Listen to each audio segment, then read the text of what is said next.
J'ai choisi un extrait de la bibliographie People 11. Je lis. Contrairement à ce qu'on croit, le phallocentrisme est la meilleure garantie de la femme. Il ne s'agit que de ça. La Vierge Marie avec son pied sur la tête du serpent, cela veut dire qu'elle s'en soutient.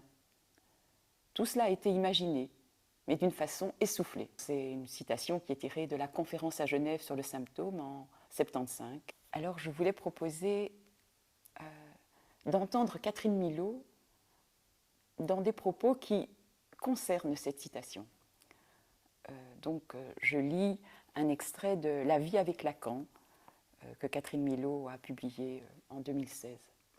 La première église que je visitais avec lui, donc avec Lacan, fut Sant'Agostino à Rome, où se trouve la Madone des pèlerins du Caravage.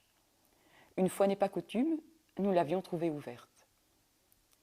Lacan contempla longuement le tableau, placé au-dessus d'un autel. Le pied nu de la Vierge le captivait. Il demanda au sacristain qui se trouvait là de lui apporter une échelle pour le voir de plus près. Celui-ci résista un peu, puis céda en riant à cette requête inhabituelle. Lacan grimpa l'échelle et examina ce pied qui l'intriguait pour une raison qui me resta mystérieuse, car il ne faisait aucun commentaire. À la galerie Borges, on peut voir un autre Caravage, devant lequel Lacan s'attardait aussi. Il s'agit de la Madone des Palefreniers. Dans les deux tableaux, la Vierge est une femme puissante et brune, au visage grave, dont le modèle fut Léna, la maîtresse du peintre. L'enfant Jésus n'a rien d'un nourrisson. Il est trop grand et sûrement trop lourd pour être porté, même par une forte femme. Dans la Madone des Palefreniers, le pied nu de la Vierge écrase la tête d'un serpent, illustrant la parole biblique. « Je mettrai l'inimitié entre toi et la femme ». Le pied de l'enfant Jésus est posé sur celui de la Vierge, comme s'il appuyait le geste de sa mère. Lacan y fit un jour allusion lors d'une conférence à Genève. La Vierge Marie, avec son pied sur la tête du serpent, ça veut dire qu'elle s'en soutient, avait-il déclaré. Dans les deux tableaux, la beauté et la force des pieds nus de la Madone sont frappantes. Je me demande aujourd'hui si Lacan, grimpé sur son échelle, ne cherchait pas la trace du serpent sous le pied de la Madone des pèlerins. Ça, c'est ce que nous dit Catherine Milot.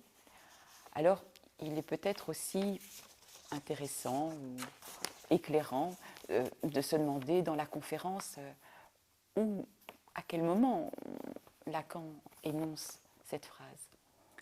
Alors en fait, dans la conférence, c'est à la fin.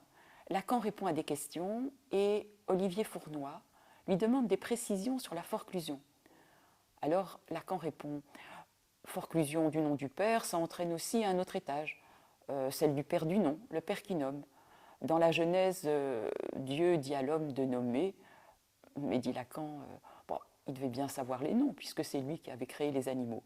Mais il voulait simplement voir si l'homme était capable de le singer. Mais, ajoute Lacan, je suis porté à croire que c'est plutôt les femmes qui ont inventé le langage. Avec le serpent, elles parlent, c'est-à-dire avec le phallus. Mais pourquoi une femme a inventé ça? Parce qu'il y a intérêt. Et c'est alors que vient la citation. Contrairement à ce que l'on croit, le phallocentrisme est la meilleure garantie de la femme. Il ne s'agit que de ça. La Vierge Marie avec son pied sur la tête du serpent, cela veut dire qu'elle s'en soutient. Tout cela a été imaginé, mais d'une façon essoufflée.